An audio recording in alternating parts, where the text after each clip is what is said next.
Personal identity and the Sleeping Beauty problem. The classic debate about personal identity. What is it that makes a person in the future be the same person I am now in the most basic sense?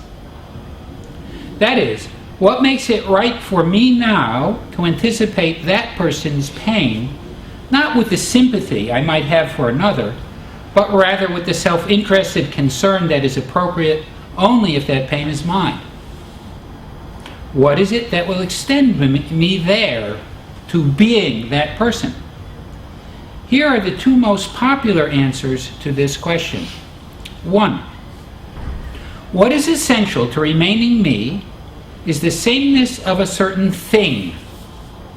For some who claim this, the thing that has to be the same is an immaterial mental substance. For others, the thing is the body, and more particularly the brain. Whatever alterations might occur in the thought that happened to belong to this thing, including amnesia and false memories, the person would stay me, and any pains would be mine, so long as the crucial thing in which the thought occurred remained the same one. 2. Second popular answer. What is essential to being me is rather the continuity of the pattern and process of my thought, regardless of the identity of the things in which that might be continued. Any new mental substance or brain into which my ongoing pattern of memories and intentions was somehow transferred would, for reason of that transfer alone, have become my mental substance or brain. The person in whom my thought process continued would, of course, in that thought, think of himself as being me, and I, in other words, would be right. That would be me. The pains experienced there would be my pains, and my self-interested concern should be relocated there. Note that each side of this debate has the upper hand when it is arguing positively that the person would remain the same if that side's criterion for personal identity obtained, even if the other side's criterion became wholly absent. Indeed, one can easily imagine a person's remaining in the same body with an experience of amnesia or false memories. And yet one can easily imagine also a person going along into a new body with a transfer into it, not of a thing, but only of his mental pattern, somehow, let us say, impressed into the brain of that body. I hope to show how the strengths of both positions can be combined in a view that the person remains the same both with any mental pattern and in any body. Note also that in this old debate on personal identity, all that is questioned is which conditions preserve me. The debate ignores completely the primary question, which is what made a mental substance or a brain or a psychological process be mine instead of somebody else's in the first place. My view will answer that question. Brain bisection. It will help us to shift our consideration to the proper question about personal identity if we look at a case that is troubling for those on both sides of the old debate, the case of brain bisection. Brain bisection, the surgical cutting of the connection between the hemispheres of the brain at the bridge of nerves that normally joins them, the corpus callosum, was an operation that gave relief to epileptics.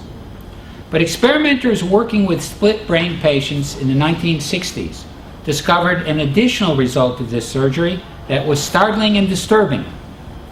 When they fed markedly different information into each hemisphere, the subject would, it seemed, possess two mutually excluding experiences at one time.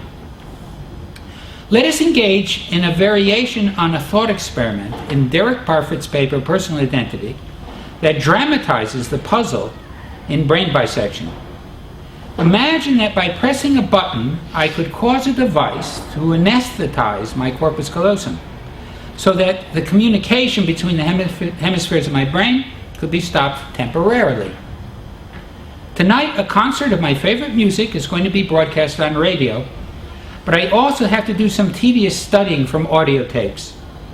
Well, why don't I arrange that the music will go into only the right hemisphere, which is musical, while the study material will go into the left, which is verbal, after the button has been pushed to stop the integration of the activities of the hemispheres and thus any distraction of either by the other. But now a big question arises. What would my evening be like? Note that the continuing identities of the hemispheres and of the branching thought processes are not at all problematic, like the question of which of these are then mine. The hemispheres could be easily distinguished and their distinct histories charted over time, as could the branching development of the thought into that about the concert and that about the studying. The problem then cannot be in the identification of these hemispheres or branchings. The problem is rather what would be making one of them, or neither of them, or both of them mine instead of somebody else's. The ordinary understanding of what a person is does not allow that I could be both enjoying the concert and suffering through the studying, since each of these experiences seems walled off from the person who's having the other. Yet it cannot be that I only enjoy the concert, or alternatively only suffer through the studying, or that I somehow experience neither. For following a more extensive anesthetizing or stroke that completely incapacitated one hemisphere, I would certainly have had whichever experience was in the remaining functioning hemisphere. The concert experience would be mine if there were only the right hemisphere, and the studying would be mine if there were only the left. In our case, there are both. How could either experience fail to be mine merely because another one is taking place across the way? Furthermore, after the anesthetic wears off and the integration of activities in the hemispheres has returned, I will remember having had both experiences equally well. I will remember both as having been mine. But it cannot be that the memory is somehow retroactively making both to have been mine. It is rather that I am discovering what had been true at the time, but had then been hidden because of the lack of integration. That both experiences were mine when I had them. The answer to what my evening will be like then must be that I will experience both the concert and the studying, though each will seem falsely to be the whole of my experience. I shall contend that it is this same false seeming that hides the fact that all experience actually is mine, and therefore yours. This is a view I call universalism. Universalism. All the experience in all the separate nervous systems of the world is mine, though what is discovered in each necessarily seems falsely to be the whole of what is mine. For what makes an experience mine is none of the specifications of its content or of the particularity or other properties of experiencing organisms. All that is required for an experience to be mine is that it be immediate in its character, that it be first person. That was all that made both the studying and the listening to the concert my experience. When they were later remembered as mine, what was crucial was only that both were remembered as having been immediate in the first person style. My pains are pains that are not remote like those that belong to another. My pains are those that are immediate and first person. But surely all pains must be had with this same quality of immediacy that makes them mine. What could really be a pain without its thus hurting? All hurting then is mine, as should be all the self-interest regarding it. My self-interested concern should extend to all experience equally. Let's next see what more we can learn about these matters from consideration of the notorious Sleeping Beauty problem. The origin of the Sleeping Beauty problem. In the year 2000, the philosophy journal Analysis published a short paper by Adam Elga called Self-Locating Belief and the Sleeping Beauty Problem. Since then, that problem has caused a great deal of excitement. Elga, in a footnote, said that Robert Stallmaker, who named the problem, quote, first learned of examples of this kind in unpublished work by Arnold Zuboff, end quote.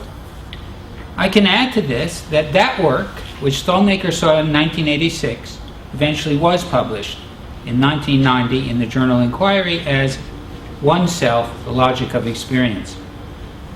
And we must look back to this origin of the problem to find its solution. For the solution requires not just attention to points about probability, as is usual in the debate, but also, and much more crucially, attention to the metaphysical issues that were addressed in that 1990 paper. Issues regarding experience, time, and what a person is. The Sleeping Beauty problem. I like presenting the problem using much larger numbers than in the established discussion. Imagine a game, as we shall call it, in which, at the start, a single player is to be put to sleep by a hypnotist. He will then be kept in this hypnotic sleep for 1 trillion days. Except that, after he is put to sleep, a fair coin will be tossed to determine which of two procedures will be followed. Either he will be awakened for a short period every one of the 1 trillion days, or he will be awakened for a short period only once, on only one day randomly chosen among the 1 trillion. To this we must add that, at the end of any period of awakening, the hypnotist, before he puts the player to sleep again, will wipe permanently from his mind the memory of having been awakened. Thus, whichever the number of awakenings, 1 or 1 trillion, each will seem like a first awakening. Let us say that a player knows all this, but is not told which of the two procedures is being followed in his game. Is there any way he can infer whether he is being awakened one time or 1 trillion? Imagine that you are the player, and you now find yourself awake. It seems you can reason as follows. It would be 1 trillion times less probable that I would be on this day that I would on this day be awake if only one day was to be chosen for an awakening instead of all 1 trillion days. What I do find today, my evidence that I am now awake, would therefore have been immensely improbable with only one awakening in the game. But it has to be immensely improbable that something immensely improbable is what is occurring. So, given this evidence of my today being awake, I must infer that the hypothesis that there are 1 trillion awakenings is immensely more probable than the hypothesis that there is only one.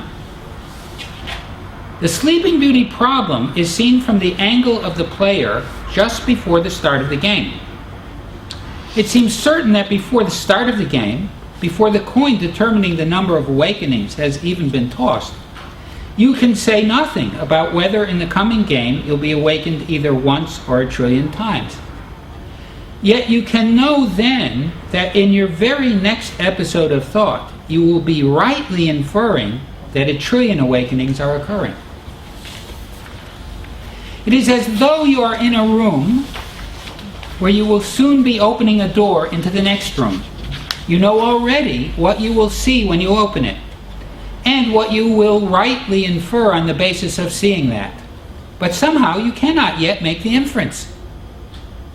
And this similarly, it seems, before the game, you both can and cannot make an inference. And this contradiction, because one is led to it down seemingly unavoidable paths of reasoning, is a paradox. Let me next develop a solution to the problem and then see where that leads. Rival metaphysical views. The experience of awakening serves as evidence for the inference because of nothing about it but its particularity. What is made improbable in the rejected hypothesis is not that such an experience would occur, since that would have happened just as well even if there were just one awakening, but rather that this particular experience would occur. Solving the Sleeping Beauty problem requires seeing that there are two ways of thinking about what makes a particular experience be that one rather than another. One way allows the particularity of an awakening in the game to be proper evidence, and the other does not. I shall be arguing that an ambiguity in our thinking between these views is responsible for the Sleeping Beauty paradox. I'll then show that the reasoning of the game can settle which metaphysical view is right, and that the same reasoning applied in a many players version of the game can settle the issue of personal identity. Objective or strict individuation. It is undeniable that any experience feels like uniquely this one to its experiencer at the time of having the experience.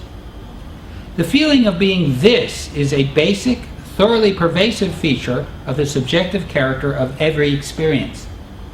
It consists, I would say, in nothing but the immediacy with which the content of that experience is felt. This pain is right here in my awareness, which is what makes it so unpleasant.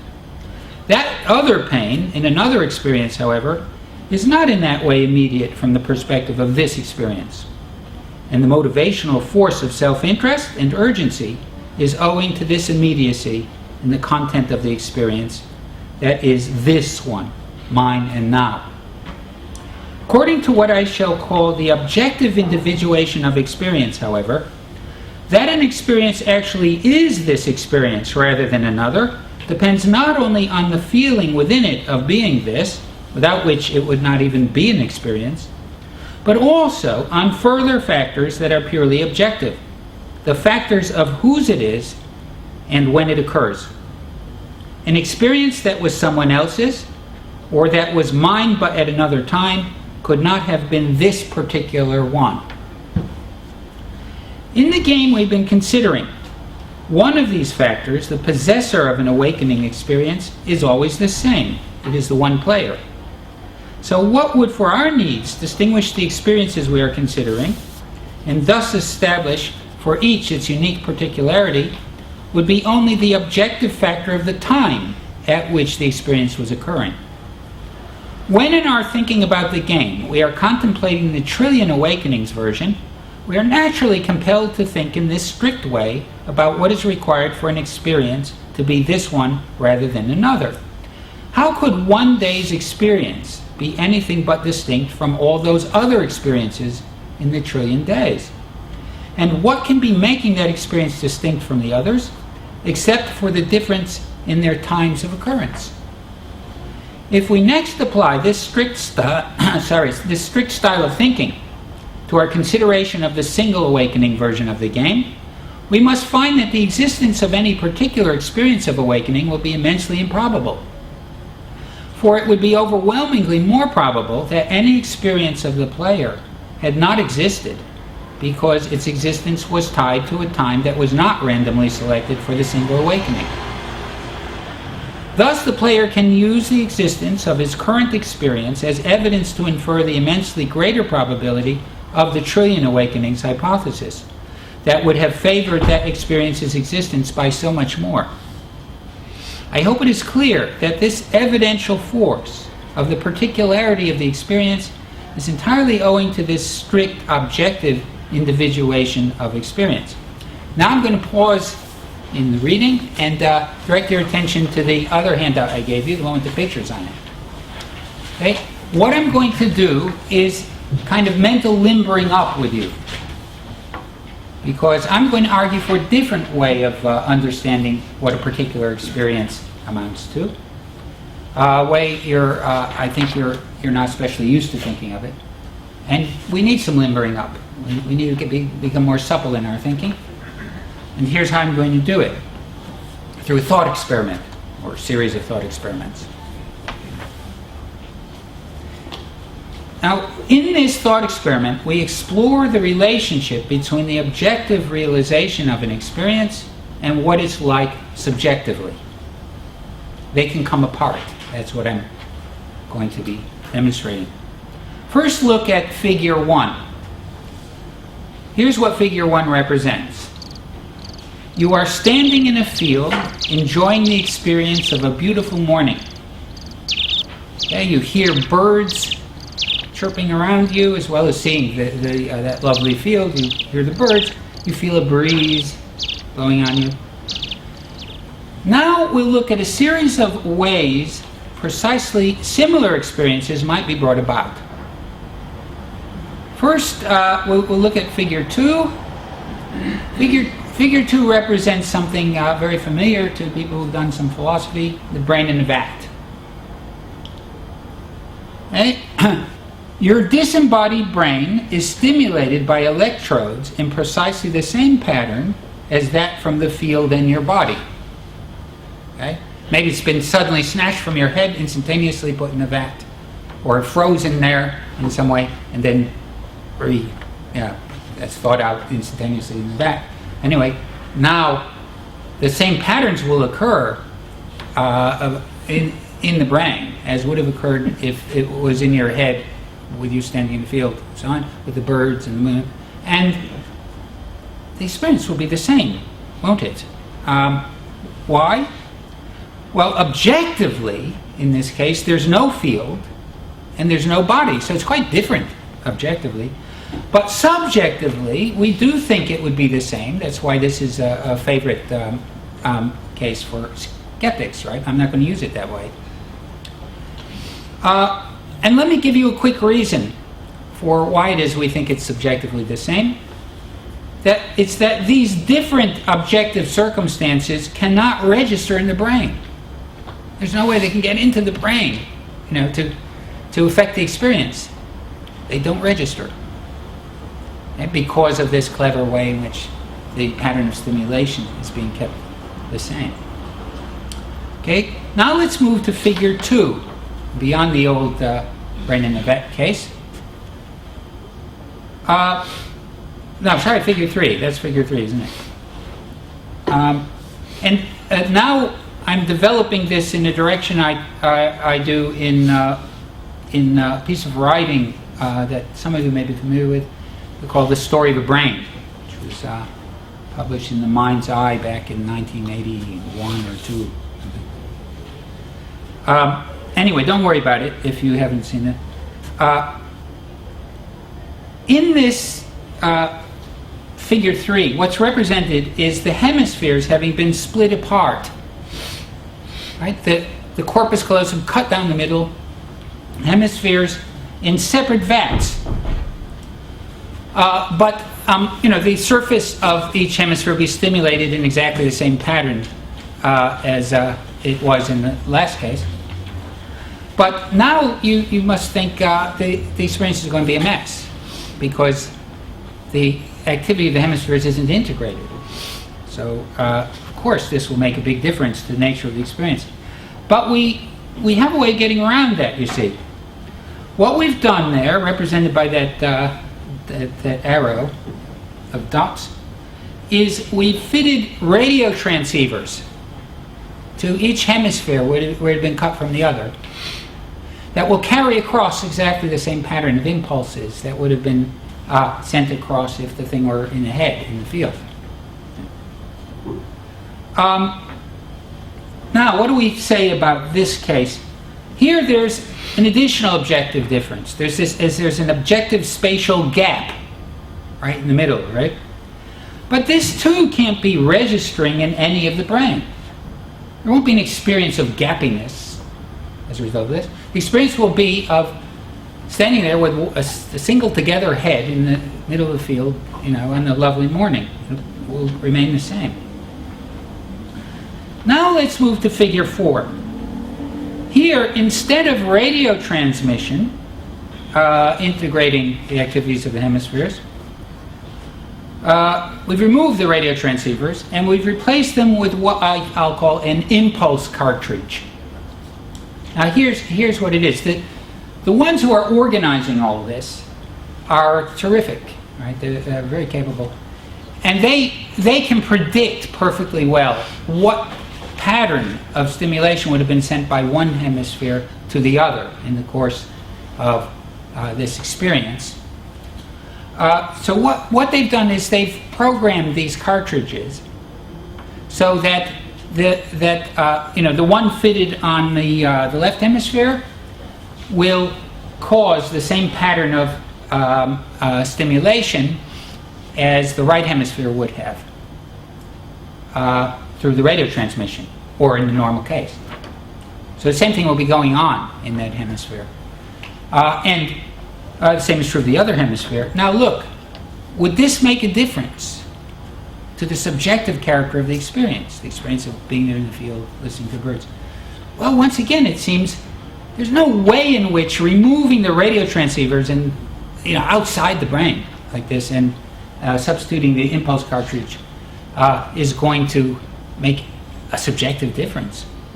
Is it going to feel cartridges-y or something like that?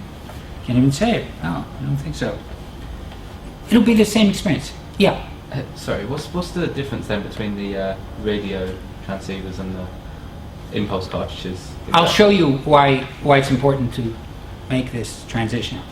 Okay, then ask me again if you're not satisfied. Okay, sure. Okay, happens in the next step. Because now we look at figures 5 and 6. Because here there's another gap that's been opened up. Not just spatial gap, but we could call it a causal gap in the objective circumstances of the experience. Because of this, it's no longer necessary to have the workings in each hemisphere synchronized with those of the other. All right? So on Monday, they can have the left hemisphere go through its paces, and then on Tuesday have the right hemisphere do its bit, right? And what will it be like in the experience? Well, I think I can tell you what it would be like. It'd be no different. Let me give you an example of the way in which it won't be different, right? The right side of the field of vision is processed in the left hemisphere of the brain, and the left side of the field of vision in the right hemisphere of the brain. Okay? What won't happen is that the experience will be one of first experiencing the right side of the field visually, with nothing on the left, and waiting a day, and then getting the left side, having that one disappear, and then getting the... It won't be like that. It can't be like that, because nothing will be registered within any of the brain activity that is any different from a moment of standing there in the field, taking in the song of the birds and feeling the breeze. So there'll be a single experience subjectively occurring at one time, despite the peculiar fact that the objective circumstances now involve this time gap. Now, that's going to be relevant to the Sleeping Beauty problem. Well, let me just quickly point out that it would be the same experience if there was a billion-year gap. It won't matter what the objective gap is. There's no gap in the experience. And let me point this out. Of course, the experience would be the same if instead of doing this, on Monday, they'd had both of them firing at the same time. It'd be the same as if the other one was firing on Tuesday.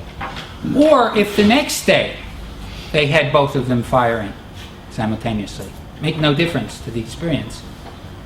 Well then, if they fired these things any day out of a trillion, it would make no difference to the identity of the experience.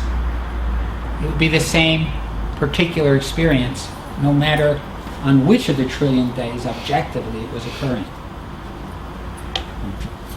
And I think you can perhaps sense how that is going to affect thinking about Sleeping Beauty problem. So now, back to page 6. And in the middle of the page, you see the title of the next section.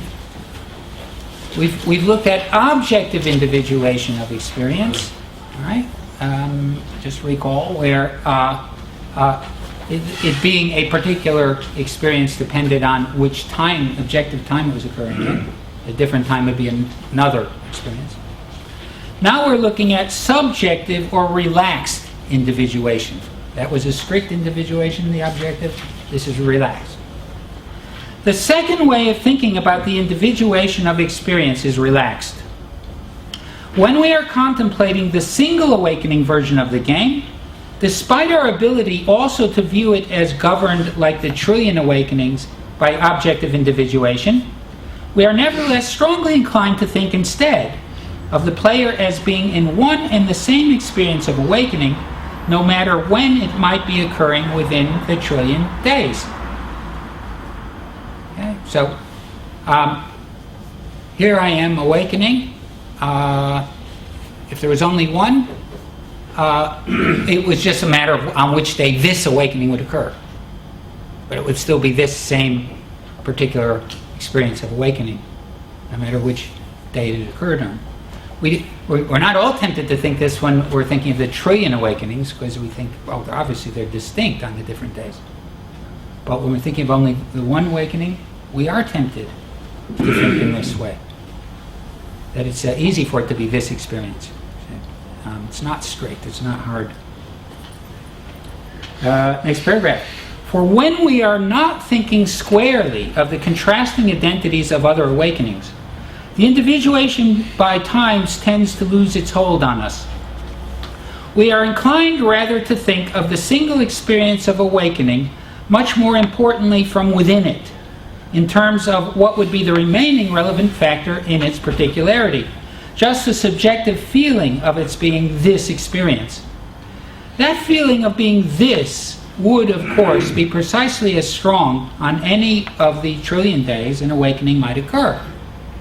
And its time will simply be picked out from within that one awakening as this time.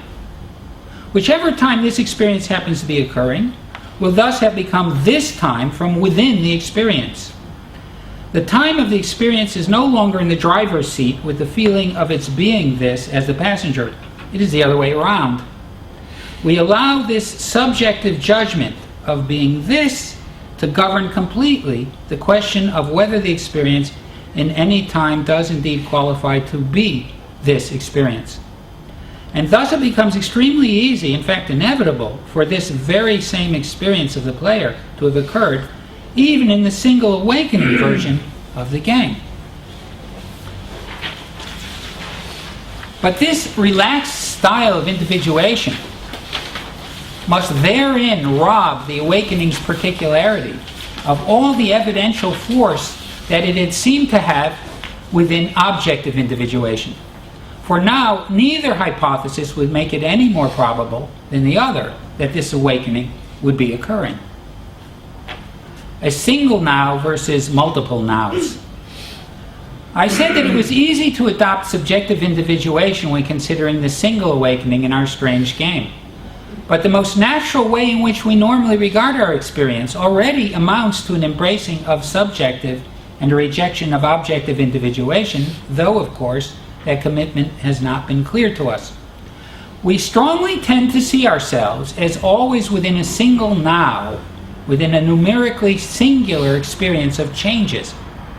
The times change and the content develops, but these are doing so within a single experience that is always necessarily present. But this single now is not, as philosophers have often thought in trying to represent it, an objectively moving present time. A time cannot move. All movement is within time, not of it. All that the singularity of now involves is that the changing content of experience, whatever may be its objective time of occurrence, is equally immediate and therefore equally possessing the merely subjective character of happening now for the experiencer.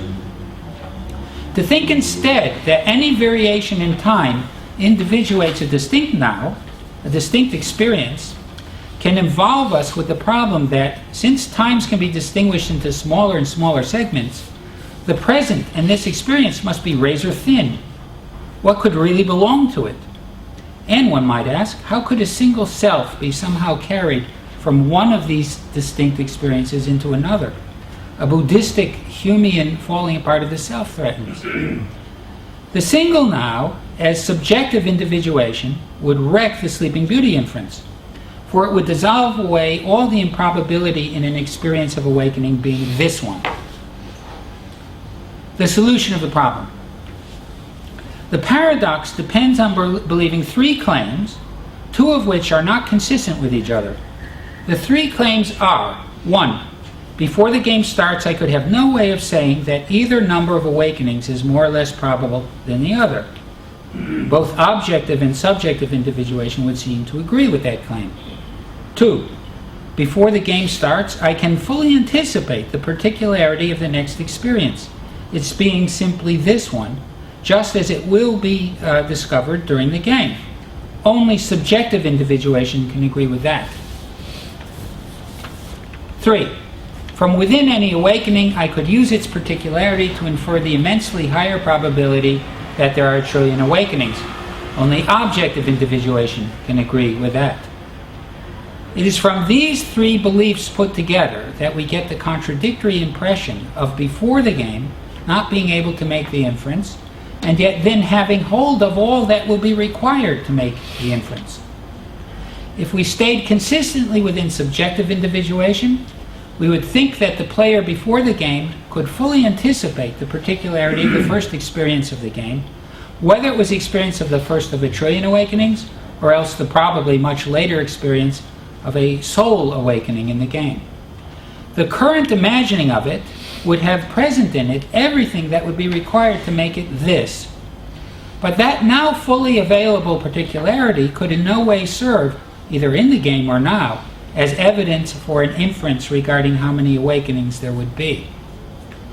If we stayed consistently within the objective individuation, however, we would think that the player before the game could only be imagining what the first awakening would feel like. He could not somehow now be grasping the later particularity that will have to depend on the objective time of its occurrence. Thus, he is not at all now in the position he knows that he later will occupy any time he awakens in the game.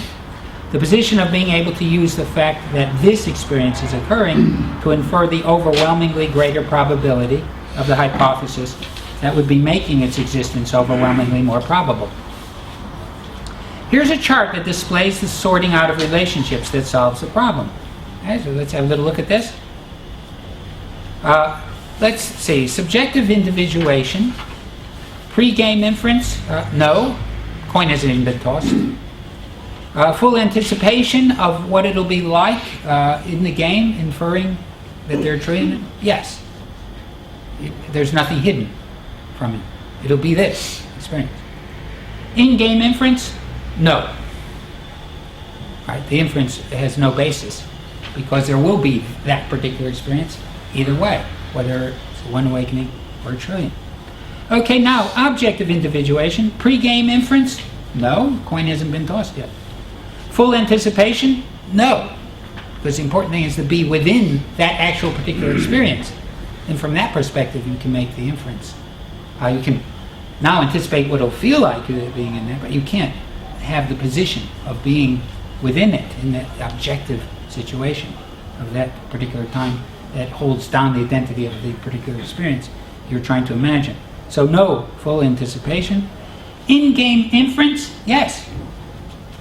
In the game, that is exactly what you ought to be doing. Paradox, this is what the paradox requires. Pre-game inference, no. Haven't tossed the coin yet. Full anticipation, yes. You know just what it'll be like to be in that experience in which you make the inference. In-game inference, yes. So why can't you make the inference now? And that's the paradox. See, but the paradox comes from that inconsistent application of two ways, conflicting ways of individuating an experience. Now, under the chart, which view is right, subjective or objective? I think we can quickly answer that central metaphysical question by way of a powerful probability inference. The first metaphysical inference in the game. Let's go back to our game, but this time the player knows simply that he will be awakened only one time in the trillion days. There will be no hypothesis available of a trillion awakenings, but he is nevertheless offered a choice between two hypotheses, two metaphysical hypotheses, objective and subjective individuation. You are the player finding yourself awake. What should you infer?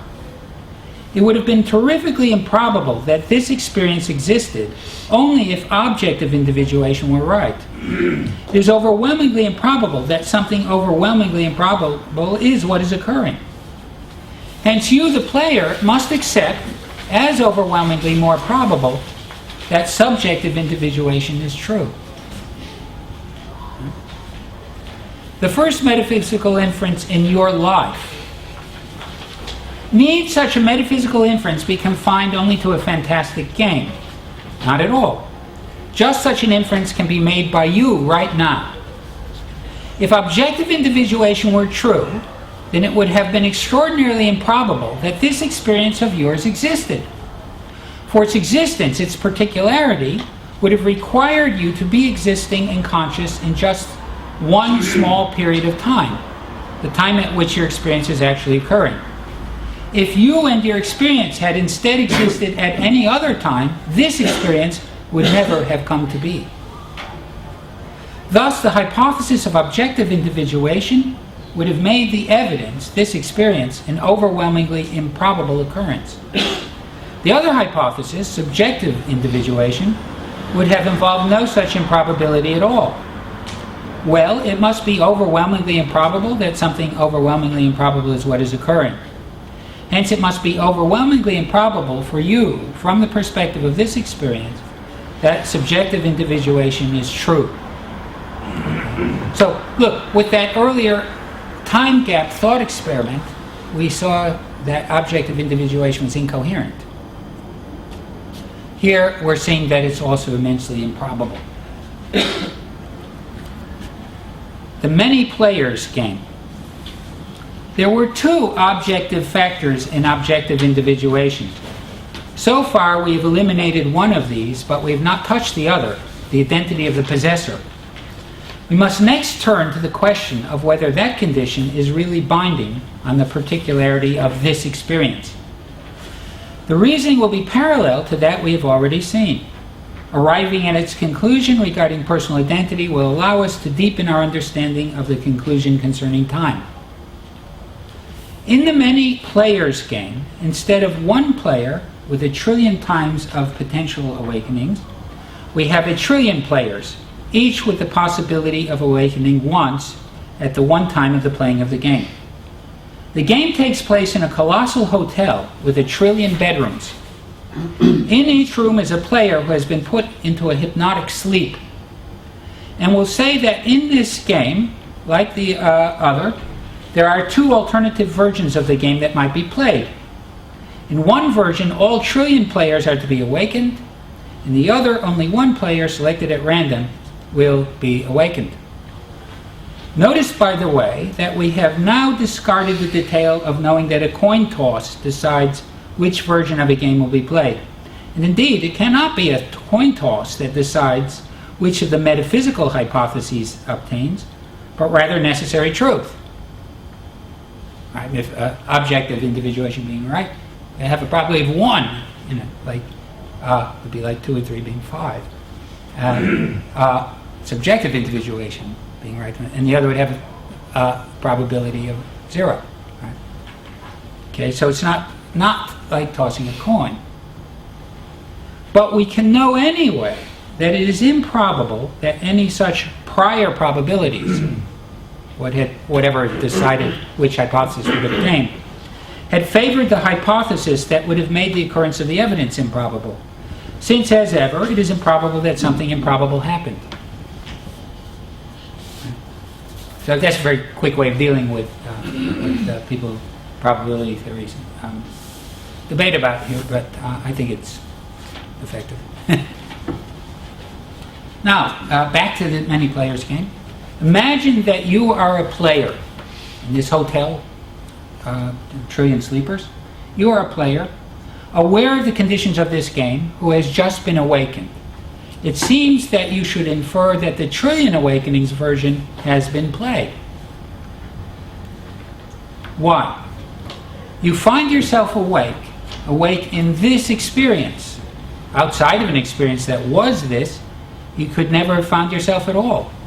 For you can only ever identify yourself by picking yourself out as this experiencer. That is, whatever experiencer is having the experience that is this. If only one player had been awakened, it would have been overwhelmingly improbable that you would have found yourself awake. it would have been overwhelmingly more probable that someone else would have been awakened, and that this awakening experience had not occurred. There would have been an experience like this one if there had been only one awakening, but because almost certainly it wouldn't have been your experience, in other words, this person's experience, the particularity of the experience almost certainly would have been different. The second metaphysical inference in the game. Let us now say that every player has been reliably informed before the game that for sure only one random player of the sleeping trillion will be awakened. And imagine that you are awakened. Since you know for sure that there is to be only one awakener, there is no hypothesis of all trillion players awakening to dissolve away the seeming incredible coincidence between the conditions required for the existence of this, your experience, and a random selection of just one awakener from the trillion. It would have been overwhelmingly more probable that the single consciousness in a game, it would have been overwhelmingly more probable that the single random sample you had of a player in this game, you, would not have come to consciousness in a game with only one awakener. And you must therefore deeply suspect the assurance you've been given that there was only one player awakened of the trillion. But then you are made aware of a different sort of hypothesis that can rid you of this seemingly indigestible improbability without opposing the assurance that there has been only one player awakened. For there are two crucially different metaphysical hypotheses available. One is the familiar, though trimmed down, objective individuation of experience that we've already been assuming in our description of the many players game. It is trimmed down because at this stage of our discussion it places only one condition on the particularity of this experience, that be had by one particular objectively distinguishable possessor of experience. And that hypothesis is the very assumption in the thinking of this player that creates the appearance of improbability that is plaguing him. The rival hypothesis is all-out subjective individuation, completely loosened from any objective requirements, whether of time or possessor, for the existence of this experience. According to this subjective individuation, both the time and the possessor are merely picked out as this time or this person from within an experience that is itself this for the reason of nothing more than the immediacy with which its contents are experienced. An aspect of this immediacy of contents is its first-person quality. It's being experienced as mine. Thus, just as it would have been this awakening at this time, no matter when it occurred, so also would it have been this awakening of this awakener, the one picked out as this within the experience, no matter which objectively distinguishable conscious organism was awakened. Any experience of awakening would be this. Any experience would be mine. Any experiencer would be me. So according to all-out subjective individuation, my awakening would be easy, relaxed, inevitable, and wholly free of improbability with regard to either its objective time of occurrence or the objective identity of an organism experiencing it. The awakened player must embrace this hypothesis as overwhelmingly more probable than the rival hypothesis. The second metaphysical inference in your life. Objective individuation says that your own coming to be was unbelievably improbable. Subjective individuation says that your coming to be was as easy as pie. Just consider the history of begettings that would have been required for you to exist on the objectively individuating ordinary view of the matter. Let's say conservatively that during your conception there were 200 million sperm cells competing with each other to reach the egg first. And on the ordinary view, if any sperm cell but the one that did happen to make it had got through to the egg instead, you would never have been around and never have had this experience. So you had only a 1 in 200 million chance of being produced from that conception. But it gets far worse than that, because in order for that conception to have occurred, your parents had to have been conceived. And in each of their conceptions, the chance of it turning out right for your later existence was, with our conservative estimate of the number of sperm cells, again 1 in 200 million. So the chance of your emerging from those three conceptions was 1 in 200 million to the third power, or 1 in 8 septillion. Pretty slim. And of course, all the ancestral begettings before these had to be just those right ones for your future existence. The number multiplied in each preceding generation, and all of it going back to the time of the dinosaurs and far earlier than that. Otherwise, it would have been eternally blank for you. You would have had no experience whatever. Only others would have been in the world instead. Only the hypothesis of all-out subjective individuation, which we can more handily call universalism, can relieve this improbability. It didn't matter which sperm cell hit which egg. You must be there equally in any conscious being. Universalism again. So we are forced into the view that I described earlier in the paper. All experience is mine and now. My urgent self-interested concern is appropriate to all of it equally. What wholly obscures this, as in brain bisection, is that each integrated package of my experiential content seems from within to be the only experience that possesses the characteristics of being this, mine, and now. So these determinations are unthinkingly credited to whatever seemingly distinguishing objective conditions may happen to obtain. These objective conditions are felt to be what is essential to the all-important condition of immediacy, but of course they are not. Conclusion. You possess all conscious life. Whenever in all time and wherever in all the universe or beyond, any conscious being stands, sits, crawls, jumps, lies, rolls, flies, or swims, its experience of doing so is yours and is yours now. You are that being. You are fish and fowl, deer and hunter. You are saints and sinners. You are Germans, Jews, and Palestinians.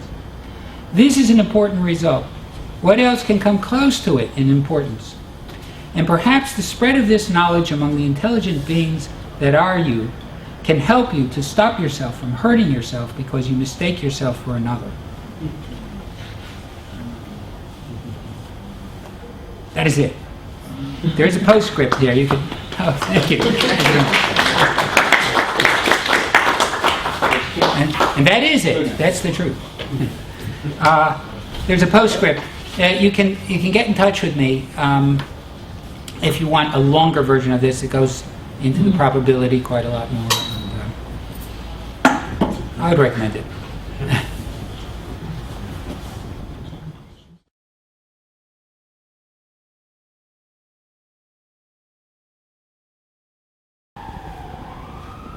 Yeah.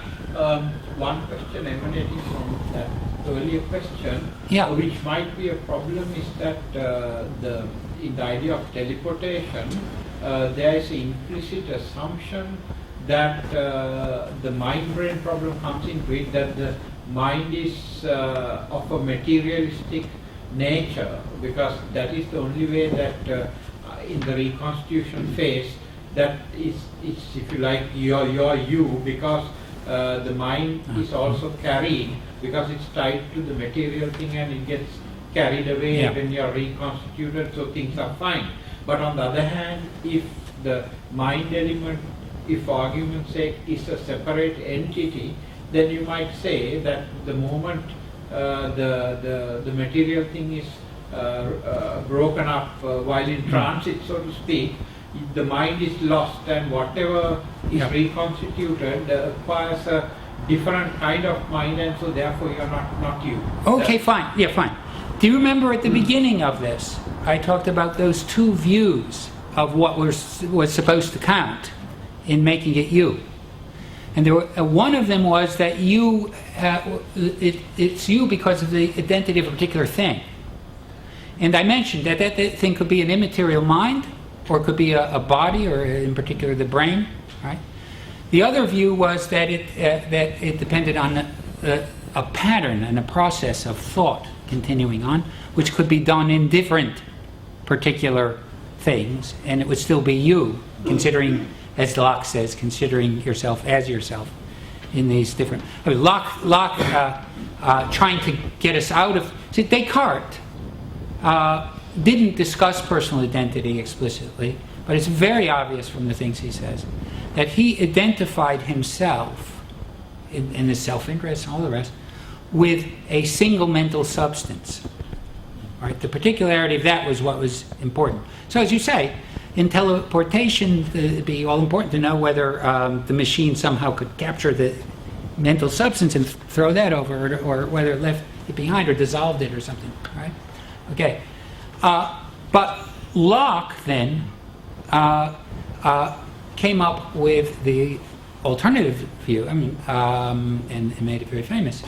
And he described a case where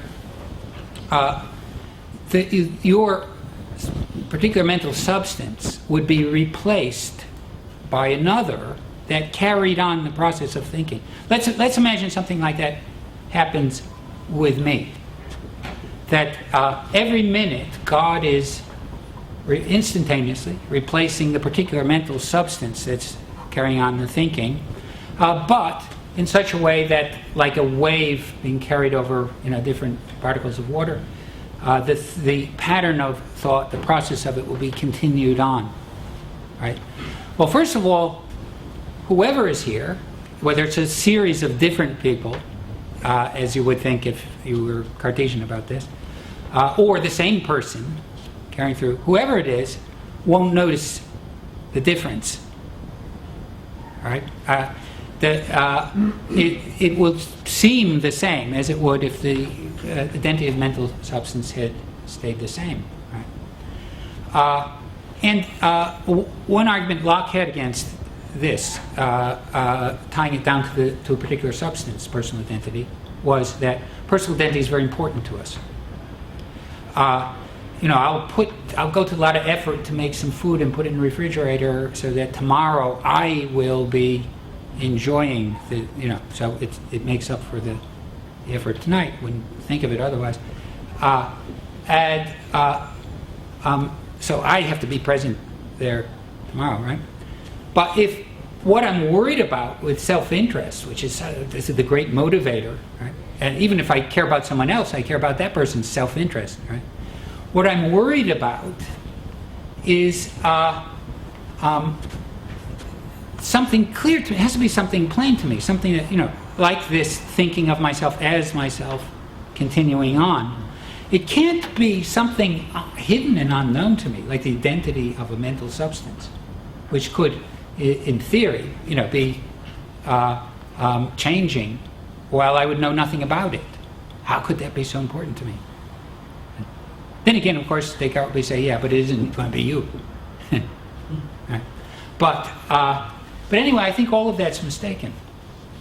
See, this view of personal identity does not depend on any view about on the mind-body problem at all. The view is very simple. That whatever you think experience is, if you think experience belongs to a mental substance, if you think that it somehow belongs to the brain, if you think like Hume that it doesn't belong to anything, right? Whatever it is, it's my experience if it has immediacy, first-person character. Okay? That's the view. Yeah. So it kind of seems like so when you split the brain in this example, I understand that you can have both experiences as part Yes. of you, just not immediately. No. That each one is you experiencing something. Yeah. The concert or the studying. Okay. Yeah. And so, is that kind of extended to all conscious beings? So Yeah. each kind of This is me experiencing one thing. This is me experiencing another. Yeah. It's all. I've got all of that. It's all mine. As in my consciousness is yours. In the strongest sense, Okay. the sense that requires the considerations of self-interest. Okay. Well, I can kind of see how that works with the split brain. Yeah. Because it was kind of like initially See, but that's irrelevant. That's not Yeah. what's making it you. As I say, when later you remember both having enjoyed the concert and doing the studying, it's not because you figure, oh yes, they involved parts of the same brain, and that's why it's mine. That doesn't come into it, right? What comes into it is nothing but that. Yes, it was immediate. It was from inside. It was mine. Sure. But isn't it like I could never immediately experience someone else's consciousness? See, now you're assuming that my view is wrong. Look, I don't think there is someone else. Okay. Okay, so you've got to put it neutrally. You've got to talk about whether different organisms, are me or not. Yeah.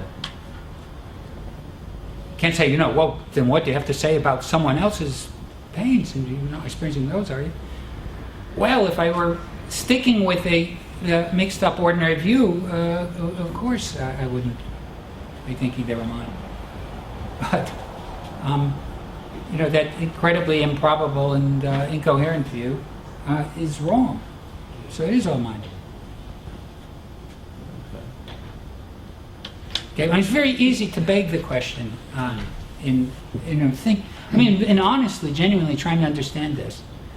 This is normally called universalism, isn't it? I call it universalism. I've called it universalism for years and years and years. Yeah, I took the first steps towards this back in my teens, and I've been working with it ever since. It's basically summed up to say that there is only one consciousness. Well, yes, as long as that's not misunderstood. See, because one very easy way to misunderstand this is to think that I mean the sorts of things that people do who believe there are connections of all conscious beings, there's some kind of causal connection, integration. There may be, there may not be. That's irrelevant to my view, right? It's like I say that when you break the connection in the workings of the right and the left hemisphere, it's both mine, right? Then someone could think, now he thinks they're both mine, so he must think they're still causally connected. Yeah. See, but the whole point of it is that it doesn't matter if they're causally connected or not. It's still mine because it's only the immediacy that made it mine, right? The illusion works like this, that it's what's presented to you as having what's required for it to be you has a boundary within each integration of conscious content, right? It's just this. And that boundary is only the boundary of what's being presented to you as being mine. But you confuse it with being the boundary of what is mine. But it can't be. It can't be held in like that. Yeah. So is this are these sort of ethical implications that you're alluding to towards the end of the paper, are they sort of tied up with the idea of becoming aware of this and overcoming that? Is that? Yes, what I would like is that it become generally known among all the things that are me, that they are me. Maybe not everyone's going to follow the reasoning, but it'll be known that, some people they respect think that this may be the case, or maybe is the case. And then it might soften some of the behavior that we see. People won't be, the allegiance to a particular group won't be as strong. I think it'll have a lot of good effects. It does have lots of important implications for ethics, obviously. One thing would be punishment, right? Because when you're punishing the perpetrator, you're punishing the victim. And that can't be right. You're just causing more pain to that one person. Yeah. So what would you suggest would be done in an example like that? With punishment? Yeah. Yeah. I would suggest that what you try to keep yourself from hurting yourself. And you don't try you don't want to cause more pain for yourself. So if you are under this illusion, most of these terrible things that happen, certainly, well, all of them are part of, have to do with this illusion that I'm attacking. Right? But if under this illusion you're going around hurting yourself, hurting me, then you've got to be stopped and made to see that why you should stop. And this is one of the ways of making someone see why that should stop. If this has to involve punishment, it would be, concerned to be as little as possible. Can I ask? But it would just be consequential. It wouldn't be retributive punishment. It wouldn't be that you thought, oh, it's a good thing for this one to feel pain on account of having caused pain. That something good is going on in there. It would be just consequentialist. It would be, oh dear, okay, we've got to deter this, so we've got to inflict this on him. Right? It would all be of that sort. But as little of it as you could manage while still stopping these things happening. Isn't that sort of what it's like now? No, I think there's a lot of retributivism in our punishment. A hell of a lot.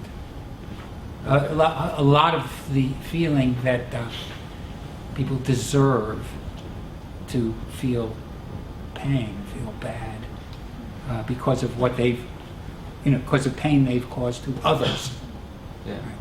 It's just one person causing pain to himself, and you're wanting to cause more pain to that person. Right? So you're punishing the victim. But it will never seem like that. If you see what I mean, It could seem like that. I mean, I actually believe that people could start talking this way at least some of the time. To remind themselves. There are ways. If people took this seriously, there would be ways. wouldn't it be a kind of love thy neighbour then? I mean, well, it's more than that. Sure, but that's more. You love them as yourself. Sure. But I mean, if love thy neighbour seems a bit more. No, it's not. But it seems it's a bit more on the level, like on a common sense level. Yeah, I know. But if that didn't. Well, by common sense you mean this confused view of who you are and who the others are, right? Then that's where it is. But it's wrong. Right. Sorry. Can I just ask a question here? I arrived a bit late, and I've had real problems here actually trying to follow you. I did pick up on some of the ideas that I think I'm very familiar with that you came out with. But can you briefly just give me a sort of overview of what it is you were talking about? Because I couldn't really. Oh boy. Okay. Well. Yeah. I mean, in a way, the central thread I've been emphasizing again, in a lot of my answers.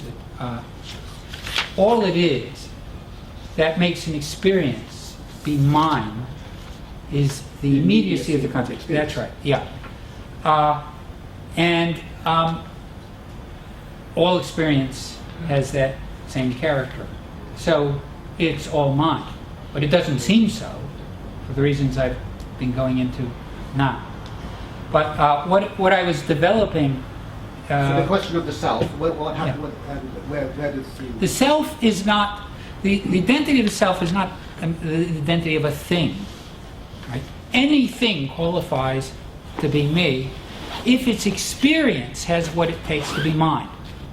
So one way I have of saying this sometimes is that our ordinary way of thinking of it is like the tail wagging the dog. Right? Here's the ordinary way of thinking about it. Right? If I ask myself, what makes this experience of standing here from this perspective, talking to people, if I ask myself, what makes this my experience instead of someone else's? The answer will be, well, there's a thing that's me, and whatever belongs to it would be mine. Say, like the clothes are mine because they belong to that thing. Then the experience is mine because it belongs to that thing. But the truth is unexpected and the other way around. What rules here is the experience being mine. The experience being mine is what's fixed, what's determined. And then a thing being me is just a matter of whether it's having my experience or not. The experience being mine is just the first person. So what you're saying character. is that it's only experience. The idea that there's a self having the experience is not necessarily true. Yeah, well, whatever is having the experience would be me because the experience is mine, right? Not because of anything about it, but just accept that the experience has that character. But all experience has that character. All experience has a character. Has that character Has that character. of immediacy. Okay. I mean, it wouldn't be what I call experience if it didn't. Yeah, that's true. Yeah, if it didn't, then I'm not talking about that experience. Can I say something? I've realised Yeah. that most conflict that I've witnessed when I've been in conflict, or when I've seen people in conflict with me, you're basically like shouting in the mirror. Does that make sense to you? Well, yeah, I mean, yeah, I remember once I was walking through the basement of a department store, and suddenly I saw someone just like me approaching. And I was really shocked. Can there be someone who looks that much like me? And I recognized it as a mirror. Somehow the conditions had really hidden from me that it was a mirror. So, yes, that is what it's like. I'm looking in the mirror all the time. In that respect, it's not that everyone looks the same, but they're me. I'm looking at myself. And I think that's the route to resolving conflict, is realising that you're... Yeah, I think that would go a long way towards softening people's behavior towards each other. It might have some bad effects too, right? But I think the basic effect has to be very good. Yeah. I'm always worried that none of this actually gets us anyway towards understanding what consciousness is. Yes. Is this self thing? I have well, not the self thing, because if by self you mean the subject of self-interest, No. yeah, that I Talking about the yeah. observer. Well, yeah, well, the mind-body problem you're bringing. Yeah. I have views about that, and I'd be happy to talk to you about that sometime. It's an entirely distinct issue. Yeah. Entirely, right? I'm a functionalist, right?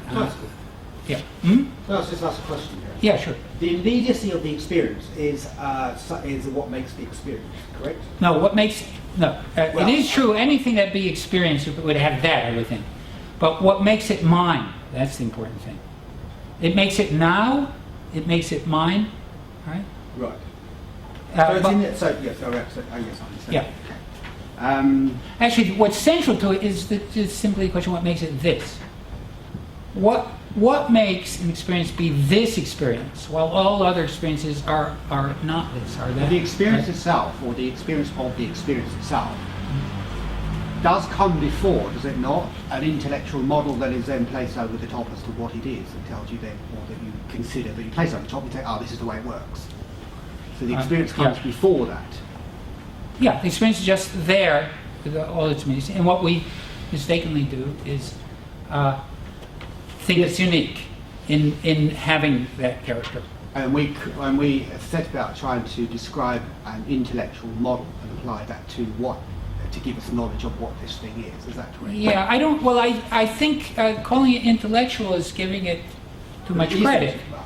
No, I think I don't think thought goes into this. I don't think that you individuate yourself in this false way because you thought it through, and it's too it's absolutely universal. Lots of people who had very few thoughts about anything will still feel that I'm this, Yes, you're that. Of course, but my point is Yeah. that the experience comes first, then the thought comes afterwards, and thought is then looks at the experience and says, and tries to analyse it and builds an intellectual model about the thing that comes Okay, before. I mean, I don't want to quibble about the distance of the thought from the experience. It's just that this is a thought. It's just I think that this is a thought, this false view of what I am, that is very close to having the experience itself. I mean, it's not, it doesn't take a hell of a lot of thought to think that I'm just this. Right? It's because that's what's special about one particular experience. It's this. See, and that's terribly important because that makes self-interest crowd into it and urgency, right? They all depend on that. But I think that it's objectively unique. Right? There's only one experience that is both now and mine. I'm not talking about the kinds of things happening in it. If I'd gone somewhere else, it could be that. Yeah, that's right. There's only one, and yet all of experience takes itself as to be unique in this way. Mm-hmm. But there's nothing distinguishing it like that. There are distinct contents of experience, right? But they're all just as much this. And it being this is what determines who this person is and what this time is. Right? It's from within the experience that the person is pointed to as being this one. The time is determined to be this one. But that's dependent on the experience being this. Right? That's at the center of all this identification that of a particular present time of an organism that's uniquely me. So whatever is this. But being this is not unique. So you would say that we misunderstand this experience? Are you saying that? Yes. You're saying we misunderstand it. Yes. We got it incorrect. Yes, that's right. And what would be the correct understanding of this? The correct understanding is What would you say? is that these features of experience are universal to all experience. Right? That Universal to all people. well, if you put it in the plural like that, as people, you probably got in mind a fragmenting of the person. Of the sort we wrongly believe in. I mean, you can express it that way. I mean, the language doesn't really matter as long as you understand the idea. I can say that there are lots of persons and they're all me. Right? Yes, or I can... Wait, just let me finish this. Because you can't understand what I'm saying until I do, I think. Okay. I can say alternatively, right, that there are lots of persons in the world and they're all me. They're all equally me. Or I can say that you and I are the same person. I can express it either way. Right? It's not a matter of language. It's a matter of understanding. You can be understanding the same thing in either way of expressing it. So if you talk about people, maybe what you're saying, in trying to express on your part what I'm saying, maybe it's okay. I'm not sure. But I was a bit suspicious. Is that right to be? Are you right to be? So, Yeah. so would the term I am, would that be a misnomer then? It's really No. not, it's not, No, I mean, there's one thing I agree with completely, in the ordinary view. And that is, I am this. For sure, I am this. Right? but also that, and that. Yeah, that's right. I disagree in thinking that's unique. You're talking about it. So yeah, the I turns out to apply equally to all of them. You're talking We're all about me. the immediate existential valuation of experience. Well, I don't know if I throw in the word existential. Probably leave that out. But immediate just means, like a pain that you have. It's like here, this, immediate, right? Someone else's pain, whew, No, it's not. It's the immediate. But it is. It turns out that it is. experience. What's that? You were talking about the immediate valuation of experience then. Well, I'm not sure what you mean by valuation. By valuation, you mean Well, it's, assignment of it to... no, it's your existential. Yeah. It's direct. Experience that you're talking about. Well, what I'm talking about is something very simple. What I'm talking about is something very simple. Look, suppose an oyster has only one experience, a kind of dull ache. Right? That's all there is, right? That's mind. Right? Why is it mind? Because it's got the same character as the pains that I, rightly judged to be mine, even within the illusion. Immediacy. First person character. First oyster character, whatever you want to call it. Well, yeah, that's exactly what I said. Oh, okay. But I wouldn't... it sounded too fancy for an oyster, existential evaluation. He's not evaluating very much, and he's never heard of existential... Yeah. Wait, I don't know. What's fair? Okay, you're next. Okay. Yeah. I really want Oh. to clarify. I didn't mean that next, but yeah, okay. Okay.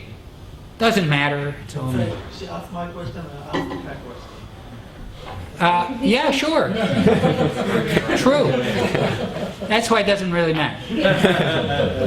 No, I just wanted to clarify.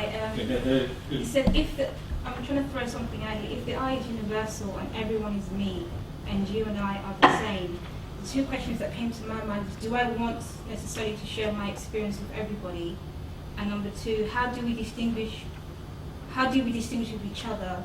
And should we not be able to distinguish? Because if identity is tied with uniqueness and authenticity, isn't that some key core elements of identity? And if you move into universalism, you kind of like annihilate what we hold identity to be. Okay. Now, when you say share with everybody, and that you're of course talking the language of our ordinary way of thinking of things, but you have a right to do that because you're asking whether something might not be lost.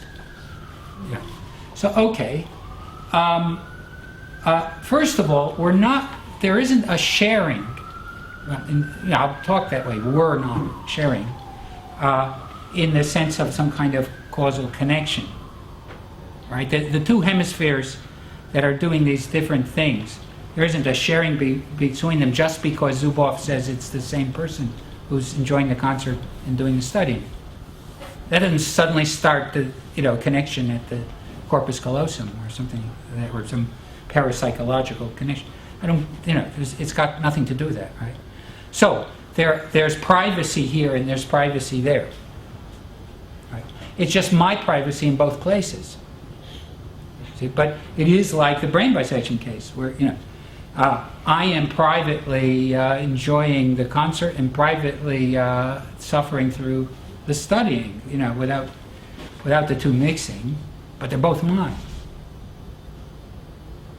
See, now there are aspects of me that are worth protecting because look, I don't actually advocate merely throwing away all the involvement of this false view of identity, because it would cause a lot of misery. To me. Cause a lot of misery to you. To me, yes.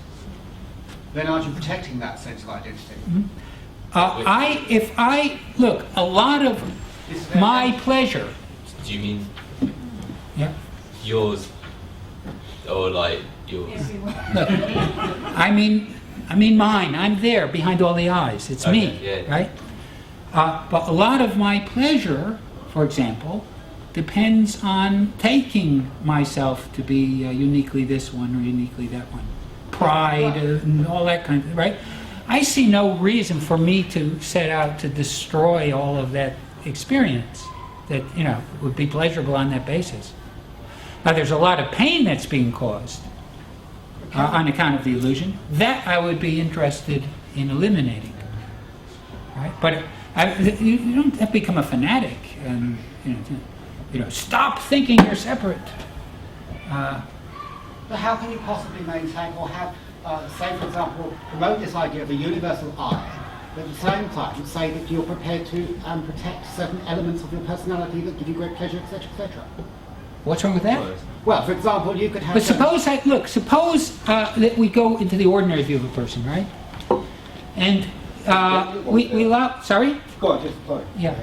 And someone takes up a strange hobby where he is able to give himself dreams or something, in each of which he's thinks of himself as distinct from the ones in all the others. Yeah. Okay? Right? Now, I'm not a sort of fanatic who, even if I didn't have this view, I wouldn't say to him, "It's not true. You are all of them. So stop it."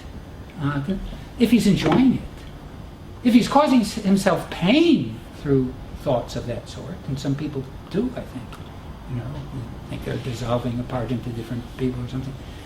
Then yes, by all means, try to convince him that he's mistaken. Right? This is within the ordinary view I'm talking about. Right? So certainly, even more so, in the case of my attitude towards promoting my view, because it's it's not just some strange hobby of dreaming you're different people. It's fixed so pervasively, in the things that are made, that they regard themselves as other than each other.